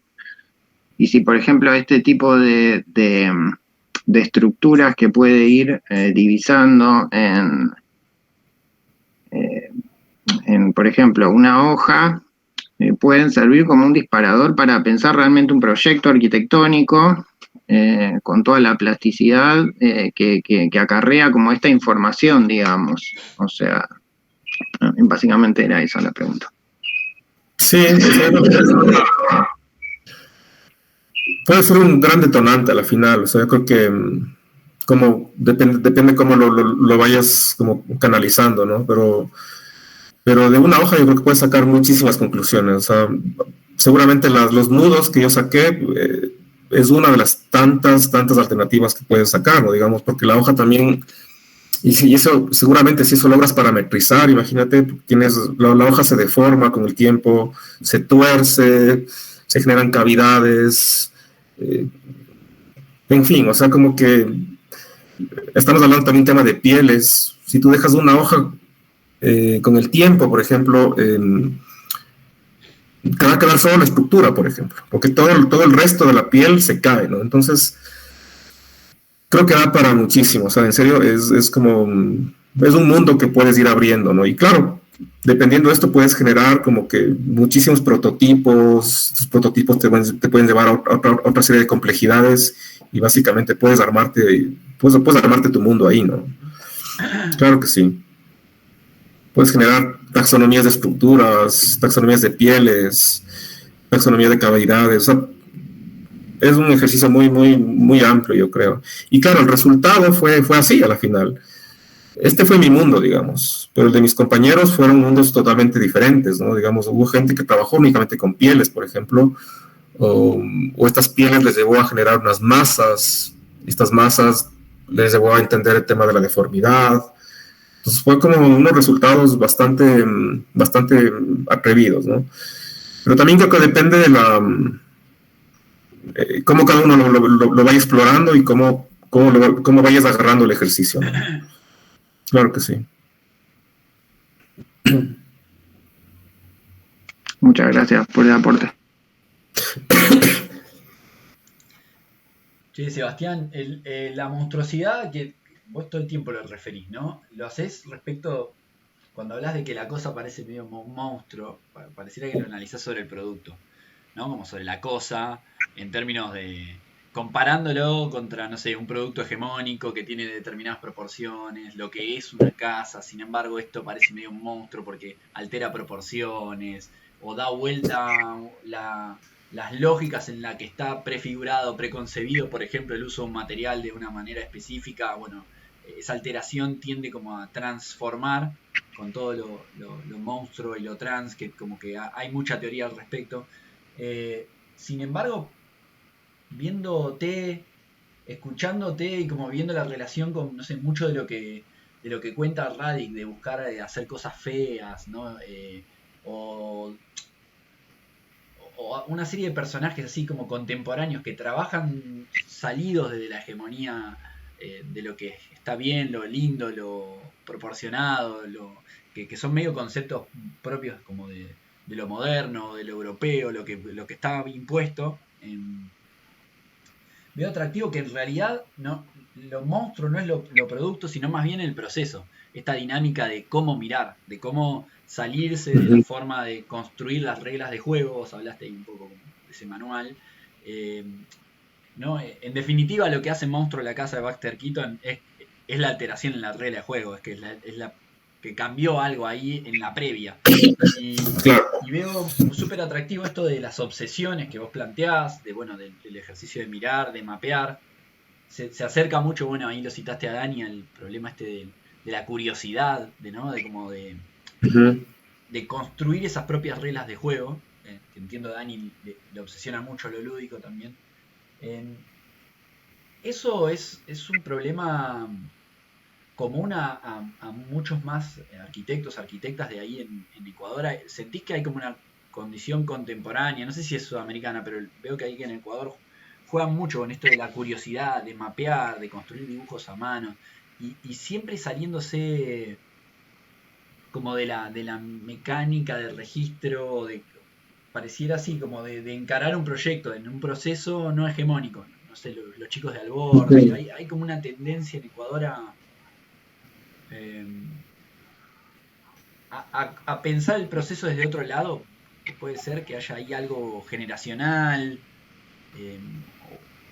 o Sí, unas ganas de ser monstruos como ante lo que viene de afuera, no sé, como puede ser que haya algo ahí contemporáneo. sí. O sea, a ver, acá están pasando cosas. Sí, sin duda están pasando cosas acá con arquitectura, digamos. Tengo la suerte de llevarme con toda esta gente. Somos bastante unidos. Por un lado, el pensar de otra manera los proyectos, pensar de otra manera los recursos, entender de una manera más sensible a lo mejor el paisaje. eh, y claro, de alguna manera esto te conlleva a que el producto arquitectónico también sea un poco un proceso que se desliga de lo convencional, yo creo, ¿no? Eh, y cada de estos estudios yo creo que también está encontrando la manera de sistematizar la información y de procesarla gráficamente, digamos, a su manera, ¿no? Creo que ha vuelto muchísimo este tema de lo que tú dices el dibujo a mano. O sea, como que se perdió, siento que en un punto se perdió eso, como que el miedo a mostrar un proceso con dibujos a mano, no sé, se volvió todo ya diagramas muy perfectos en computadora y todo lo demás. Como que sí hay esta fuerza de presentar el proceso de una manera más artesanal, seguramente. Claro, que conlleva también a una arquitectura que también es más artesanal. Entonces, va como un poco más ligado, ¿no? O sea, lo que hace Marí, por ejemplo, no sé si Sí. Marí es increíble cómo dibuja, les hizo el libro a los al borde de la Nueva Esperanza, imagínate. Dibujó todos los detalles a mano, se fue, no sé, hizo un trabajazo, ¿no? Ahora hicieron, por ejemplo, una exposición de quebradas también que se dibujaron, pero se dibujaron todas las cuencas de ríos desde Sudamérica, creo. No entiendo cómo tiene Entonces, tiempo esa gente. sí, es increíble cómo yo les admiro mucho porque se ponen unos objetivos súper altos, ¿no? Y la sacan y es estar horas de horas dibujando, ¿no? Bueno, pues María también tiene una formación muy fuerte con el tema de la cartografía, digamos. Yo conocí a una profesora que vino hace unos 2 años y nos mostró unos mapas que estaban haciendo unas escalinatas en Valparaíso, ¿no? Es increíble, o sea, te sientes muy chiquito, ¿no? O sea, como en el tema de la producción, ¿no? Se pasan horas dibujando y analizando, ¿no? Entonces, increíble, o sea, es lindísimo. Pero cada uno tiene su estilo, obviamente, cada uno tiene su manera de entender el proceso, su manera de representarlo, de sistematizarlo. Pero básicamente creo que se habla o estamos empezando a hablar como un mismo idioma, yo creo. Y creo que de alguna manera se ha generado como una especie de comunidad, a lo mejor, muy diferente a lo que pasa, digamos, dentro de otro ámbito arquitectónico que se da igual en la ciudad, digamos, como una especie de bichos un poquito raros, ¿no? Pero sí, al final creo que somos un grupo de gente que de alguna manera tenemos cosas en común. Por un lado, la parte arquitectónica, los procesos, las búsquedas, las preocupaciones, son cosas que están bastante en común ahí. Y me alegra mucho que te digo que el dibujo a mano se lo está valorando otra vez, se lo valora muchísimo, en la escuela también se lo valora muchísimo ahora, en la facultad, o al menos yo incentivo muchísimo a que dibujen con tintas, que dibujen con marcadores gordos, que no tengan miedo a rayar. A la final la mano es la herramienta que tienes, o sea, en obra no vas a poder estar con un iPad todo el tiempo, dibujando con un lápiz, con un iPen, o sea, a la final tienes que entender la manera de graficar la técnica y también la fantasía, ¿no? Entonces creo que eso es lo bonito también, creo, el vincular esos dos mundos, ¿no?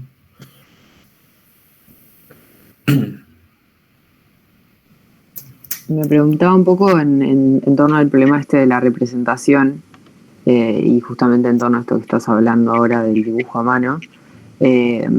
¿Cuáles son los tipos de documentos que producís, digamos? O sea, porque tenés como y un poco como cuál es el tiempo de la representación, ¿no? Porque hablas de los mapeos previos, hablas de como el proceso previo a la construcción, pero también hablas como de dibujos que se producen durante la construcción, ¿no? Y me preguntaba un poco cómo es ese proceso proyectual en el sentido de qué documentos producís. Ahora entiendo que haces un recorte, me imagino que hay como un montón de dibujos más. Y me preguntaba también, bueno, en torno a esto de lo digital y el dibujo a mano, si trabajás siempre con dibujo a mano, si combinás con dibujo digital, como un poco cómo es esa cocina de la representación y qué medios te sirven para pensar en qué cosas, digamos, como un poco cómo los manipulás, digamos. Sí. A ver, no tengo tampoco como te decía, posiblemente una receta. No, lo que creo que sí hay una etapa de mucha indagación, de mucho dibujo, por un lado, como generarte como imaginarios. También trabajo mucho en corte también, por ejemplo, para entender cómo juntas las partes a la final, cómo vinculas, cómo coses un sistema constructivo, cómo coses espacios, cómo coses el objeto con la tierra, que me parece importante. Para eso, por ejemplo, me sirve mucho el corte, ¿no? Entonces, sí trabajo bastante como tratar de abstraer el objeto rápidamente en corte, pero también aparece este tema como de la fantasía, un poco el especular. Estos mapeos del lugar, yo creo que en un inicio son como muy básicos también, pero son como capas que vas descubriendo día a día, ¿no? O sea, no es que desde un arranque el mapeo del lugar a lo mejor es como ese diagrama que les mostré de Vertillon del cadáver y toda esa complejidad que pasa ahí al lado, ¿no? A lo mejor arranca de una manera más sencilla, pero con el tiempo te vas dando cuenta que hay un montón de capas que tienes que ir descubriendo y tomando en cuenta, ¿no? Entonces se vuelve también como una especie de mapa bastante acumulativo. Yo creo que sí me sirve también un momento vincular todo a un 3D. O sea, y un poco lo que me olvido es, o lo que me comienza a interesar un poco al final, a lo mejor es la planta arquitectónica. No sé, como que si tienes claro otros sistemas, la planta también comienza a ser ya un resultado súper coherente, ¿no? Entonces, no me obsesiono mucho ya con la planta arquitectónica, más bien me interesa entender el espacio desde un inicio, desde las 3 dimensiones, porque en realidad ahí ves muchos problemas. Ves muchos problemas de ensamblajes, ves muchos problemas de escala, en fin, o sea, la planta arquitectónica llega, sin dudas llega, pero no me obsesiono en trabajar desde la planta arquitectónica. Sí llega, y eso es importantísimo. Eso también comentamos en clases. Tiene que llegar la planta arquitectónica, tiene que aterrizar, y no hay nada más lindo que ver un diagrama en planta donde las cosas corresponden y rápidamente solo le pasas a 3 dimensiones, ¿no? Entonces, creo que al final se trabaja desde varias aristas, ¿no? Desde varias aristas. Aparece, como te digo, un momento de rayar, que no sabes lo que tienes que hacer, un momento de dar la primera patada a la pelota, ¿no? Pero también aparece un momento en que tienes que ensamblar las cosas, a ratos tienes que entenderle al objeto por medio o sea, al proyecto por medio de un objeto o objetos, o ensamblar, pegar cosas. Las maquetas también creo que tienen como muchas capas de información. Creo que hay objetos más operativos, otros mucho más, digamos, finales. Creo que los operativos me interesan mucho porque al final acumulan ideas y te van abriendo muchas puertas de posibilidades, ¿no? Pero como te digo, yo creo que todos los proyectos son iguales. Se trata de sí trabajar sobre lo mismo, pero no, definitivamente no, son procesos diferentes también. Hay proyectos que se van a trabajar más en papel, otros se van a trabajar más en modelos. Posiblemente aparecerán otros proyectos más adelante que a lo mejor lo importante es lo funcional, literalmente. Entonces, bueno, habrá que ver cómo se lo afrontan, ¿no? Pero sí es importante entender las 3 dimensiones. Creo que es fundamental. Ahí ves todos los problemas, ahí ves todo lo que no está funcionando. Creo que lo resuelves desde ahí. compaginar y atacar al proyecto desde muchas aristas, ¿no?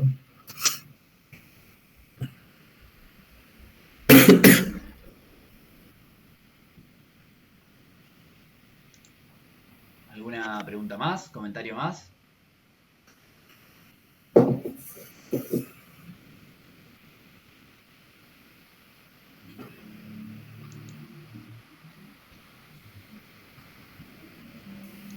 Seba, que sea el comienzo de muchas otras conversaciones.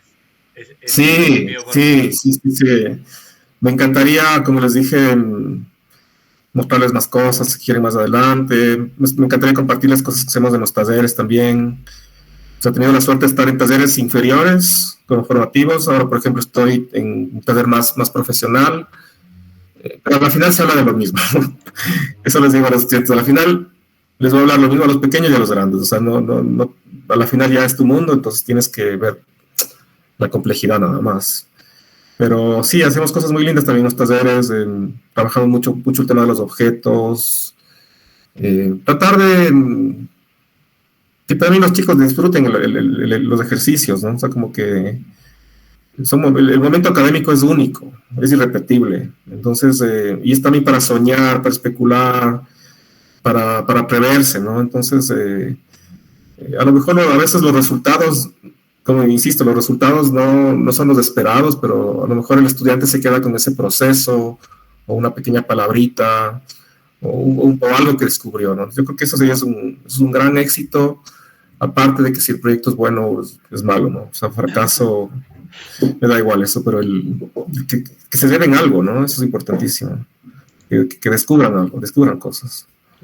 Total. Muchas cosas en común, Sebastián. Quizás hoy no tocó que nosotros contemos tanto. No, sí, genial. Que hay mucho en común, increíblemente. Genial. Así que bueno, estaríamos cruzándonos.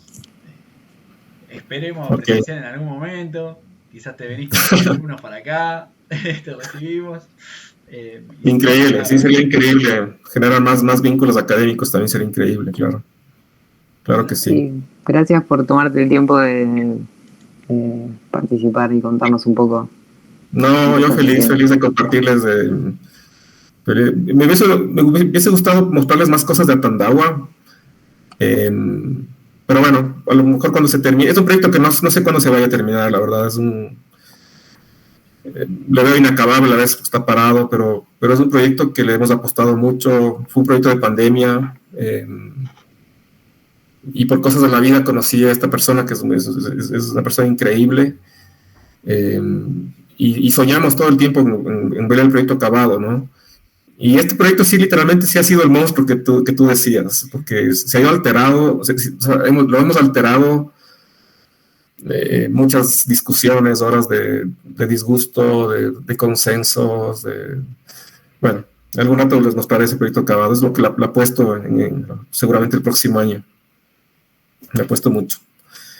Bueno, igual muy agradecido que me hayan invitado, o sea, que genial, o sea, y generar estos lazos me parece muy, muy, muy bueno, ¿no? Seguramente nos veremos más adelante. Dale, que así sea. Muchas gracias, Seba. Bueno, un abrazo a todos y muchas gracias por la atención, ¿eh? Suerte. Chao, me despido. Gracias. Chao. Sí, bueno, y nosotros ya cerramos acá, o si hay algún tipo de comentario respecto del ejercicio. La ficha la vamos a subir ahora. La charla que dio Emi también la vamos a subir a la página. Me quedo haciéndolo ahora mismo, si ya lo tienen. Y la división de categorías, central o periférica, las asignaremos. Yo si quieren se las puedo leer ahora. Si me dan 2 segundos que agarro la lista, se las leo ahora. Yo lo paso. No sé si... Como quieran. A ver, ahí vengo. Che, qué buena que estuvo la charla. Muchas gracias por... Yo la verdad que ni conocía la Casa de Camalote ni nada, pero increíbles los aportes que hizo. Sí, estuvo buenísimo. Y buenísimo que participaron un montón y preguntaron un montón, la verdad. muy piola eso también. Es muy loco cuán lineal es que la charla esté buena y que después hayan tipo es como es proporcional. Si la charla es medio un clavo, después no nadie opina, está todo callado. Si la charla está buena, genera temas, me parece que el producto después es claro, ¿no? La evolución. A mí me sorprendió. Yo la verdad conocía el caso y a Dani, este amigo que tiene él, con el que hizo la casita de los containers, y le había visto algún que otro dibujito a mano. Y la verdad que me reventó un poco, me dejó como pensando un montón de cosas, porque literal lo siento muy afín a mucho de lo que hacemos nosotros, como en nuestras prácticas particulares ahí entre los profes, esa obsesión, incluso él usa mucho esa palabra, me parece que hay personajes acá que son mega parecidos a este flaco, me parece que estaba buenísimo haberlo cruzado, haberlo traído, que se haya copado además. Dale, Luca. Sí, a mí lo que me pareció muy bueno que incentiva el dibujo a mano al final que dijo. Que es como que, y veo que hay muchos. Ayer en teoría estábamos viendo un arquitecto australiano que se me fue el nombre ahora de la cabeza, pero se dedica a hacer todos los detalles constructivos, todo lo hace a mano. Y tarda un montón de tiempo, obviamente. Algo que destacó la profesora, que cada 2 años da un turno, como para, ¿querés que te haga la casa? Bueno, espérame. Y es como que también, hoy relacionándolo con lo que contaba el arquitecto que dio la charla, como también uno tendría que tener como un respaldo como para decir, me voy a dedicar todo este tiempo para hacer todo este trabajo artesanal. Porque ya, creo que linda ya lo artístico, creo. He visto arquitectos que hasta encuadran los planos, o les dan acuarelas o crayones, veo.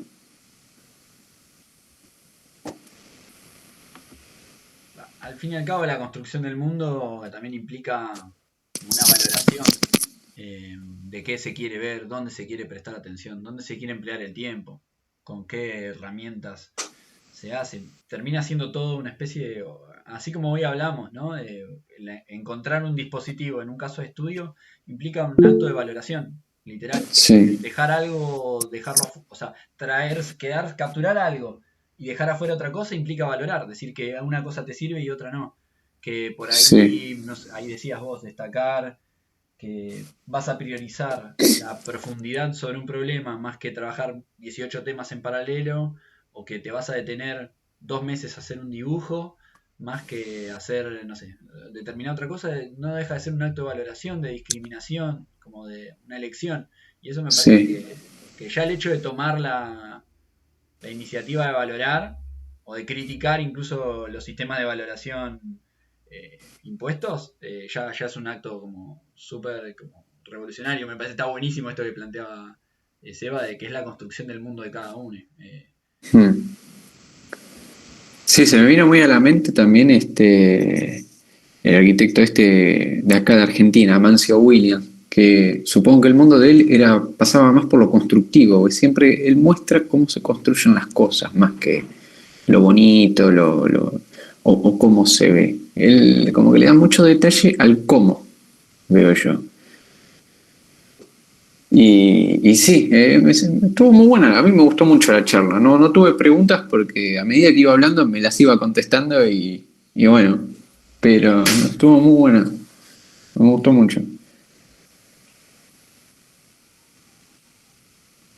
Muy bien. Che, y a los que tenían el caso del camarote, ¿se destrabó algo? ¿Apareció alguna novedad? ¿Flasharon con algo? Ahí Ceci habló del esqueleto, de la estructura, pero ¿les permitió ver desde otro lugar el caso?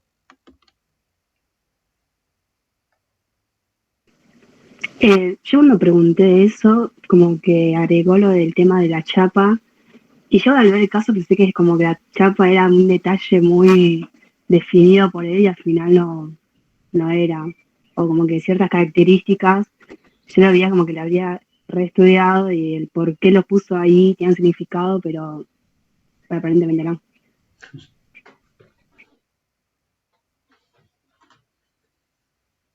A mí me recontra, yo creo que haya dicho que era re fría la casa. Porque siempre nosotros suponíamos que hacía mucho calor y que estaba muy abierta para eso. Y me mató con lo que dijo, porque imaginábamos totalmente otra cosa. Y también lo noté re desilusionado ahora que quieren cambiar, como que está toda cambiada la casa, como que a él le encantaba el proyecto original. Y cuando nos contó que la empezaron a modificar por la familia, como que no lo noté muy convencido. No, sin embargo, habló de que él, la libertad, ¿no? De que entiende que las cosas hay que soltarlas, ¿no? Que él elegiría otra cosa o que había como una voluntad de la casa de ser de una manera, que el cliente lo había capturado, lo entendía, pero que si había que moverse, ya está, hashtag soltar. Pero sí, Sí, obvio. es linda la demostración del error, me parece. Lo vuelve un tipo bien humano, decir, y me la mandé acá, esto no me salió bien, en esta otra obra no me salió bien tal otra cosa. Voy a tratar de ajustarlo en el próximo proyecto. Me parece que eso está bueno también en términos de lo acumulativo, de los procesos, que es muy parecido a lo que les pasa a ustedes, ¿no? Que conversábamos. Bueno, ¿qué implica, por ejemplo, sacarme nivel menos en bueno, eso para el próximo ejercicio lo voy a ajustar. Voy a tener la posibilidad de dibujar mejor para lo que viene. Me parece que está bueno entender lo que es un acto sumamente académico, esto del paso que va como después del siguiente, pero después también es algo propio del ejercicio profesional, entonces está bueno amigarse con esas dinámicas, con el capturar que el error no como algo negativo, sino como algo superador que permite seguir avanzando. Creo que verlo en carne propia en un tipo que no se guarda nada y que te lo explicita, está bueno. Porque hay muchos otros que nunca, que te esconden abajo de la alfombra, ¿no? Siempre la cagá y te muestran siempre lo lindo, o te lo cuentan de un lugar súper edulcorado, modo Disney. Me parece que está mejor para nosotros, que estamos empezando a mandarnos mocos y a tener aciertos en la facu, ver que después es algo cotidiano, que está buenísimo como convivir con eso. Y a ver, tampoco hacerse el boludo, estoy errando todo el tiempo. Fíjense que para él es una preocupación el error y le da la posibilidad de construir una pregunta más aceitada en proyectos siguientes, a ver si lo puede resolver. Me parece que es lindo aprendizaje, está bueno.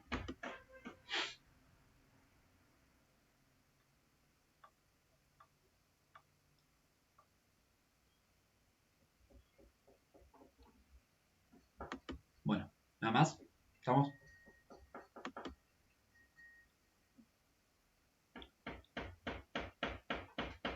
Emi, ¿vas a leer tus casos ahora? No, los mando por mail. Bueno, Así. hacemos eso entonces. Todos, Sofi y Fla. Sí. Si es que ya como vimos por encima un caso y nos interesó, ¿lo podemos llevar el martes o nos quedamos con lo que nos dicen ustedes? Perdón, me repetí porque tengo medio un quilombito acá en ambiente. Digamos que ya vimos los casos y nos interesó alguno. ¿Nos quedamos con los que nos dicen ustedes o llevamos el martes? Sí, no, lo ideal sería que se queden dentro de la categoría. Nosotros le vamos a dar una categoría. Y después eligen el caso dentro de la categoría que ustedes deseen. Si les interesa algún otro caso que no está dentro de la categoría, podrían hacer, me parece, además de en la categoría que les pedimos, buscar un caso, pueden llegar a esbozar una hipótesis sobre algún otro caso. Por ahí traer dos recortes.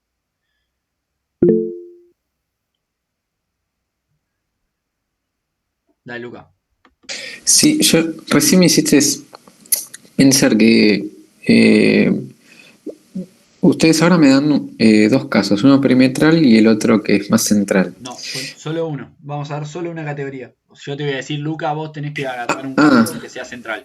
O está bien. Decir uno perimetral. Y vos de la lista de los 4 elegís uno y lo reconstruís. Está bien. Sí, el autor de mi obra, yo tengo a Radic, hizo algo central o perimetral, no importa cuál me toque. ¿Le puedo prestar atención a lo que él hizo? Y como tenerlo como un plus, además de... Sí. O sea, te vamos a dar un caso de estudio. Vos vas a hacer el recorte de ese caso de estudio en uno en 25, sí.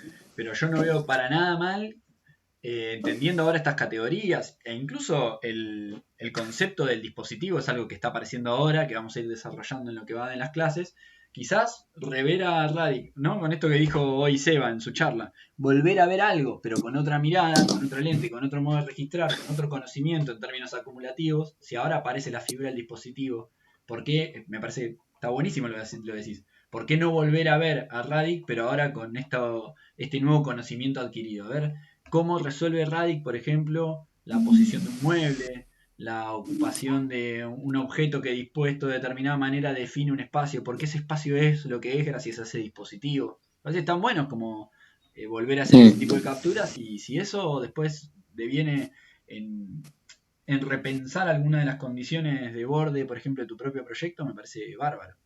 Está bien. Listo. Con Entonces, el mismo caso de estudio con el que ya están trabajando, ¿no? No vayan a buscar un caso del mismo arquitecto, pero que sea otro caso, sino el que ya tienen estudiado. sí, no, yo decía como un plus hice esta investigación pero tengo en cuenta esto. Como una idea, como algo que tengo presente. Sí, se puede. Listo.